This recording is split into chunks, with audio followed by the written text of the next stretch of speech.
Halo, assalamualaikum warahmatullahi wabarakatuh. Izin memperkenalkan diri, nama saya Adi Herianto dari manajemen kelas 23C dengan nomor NPM 23411014. Baik, jadi di sini saya akan menjelaskan apa sih manajemen risiko. Jadi, manajemen risiko adalah proses sistematis yang melibatkan identifikasi, analisis, evaluasi, dan pengendalian risiko untuk mencapai tujuan organisasi. Proses ini penting untuk meminimalkan dampak negatif yang mungkin timbul dari berbagai risiko yang dihadapi. Pengertian manajemen risiko. Jadi, manajemen risiko adalah proses yang digunakan untuk mengidentifikasi, menganalisis, dan mengelola risiko yang dapat mempengaruhi pencapaian tujuan organisasi.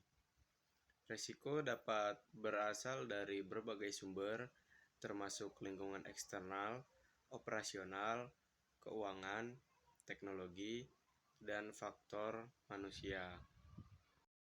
Jadi, manajemen risiko itu sendiri ada tujuan dan manfaatnya, yaitu di dalam tujuan manajemen risiko ada 3 poin penting yang harus kita ketahui. Yang pertama, memastikan bahwa organisasi dapat memahami, mengukur, dan membantu berbagai risiko yang ada.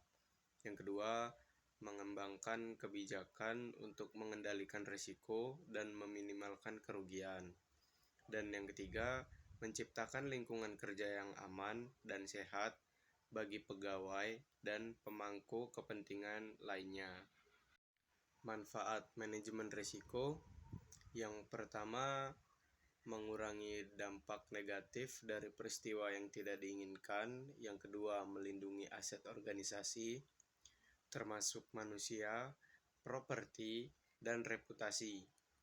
Poin yang ketiga, meningkatkan kepercayaan dari pihak eksternal seperti investor dan pelanggan. Poin yang terakhir, membantu organisasi dalam mempersiapkan diri menghadapi perubahan lingkungan dan pasar. Di dalam manajemen risiko terdapat beberapa prinsip yang harus kita ketahui. Di sini ada 4 poin penting dalam mengamati prinsip manajemen risiko. Yang pertama, manajemen risiko harus dilakukan secara sistematis dan terstruktur. Yang kedua, pemimpin tinggi harus terlibat aktif dalam mendukung praktik manajemen risiko. Yang ketiga, pendekatan berbasis risiko membantu dalam mengarahkan sumber daya pada risiko yang paling signifikan. Dan yang terakhir, komunikasi yang jelas dan terbuka tentang risiko sangat penting untuk memastikan pemahaman yang tepat di seluruh organisasi. Jadi itulah beberapa pembahasan penting tentang manajemen risiko yang harus kita ketahui. Sangat penting untuk kita memahami tentang prinsip dasar manajemen risiko itu sendiri.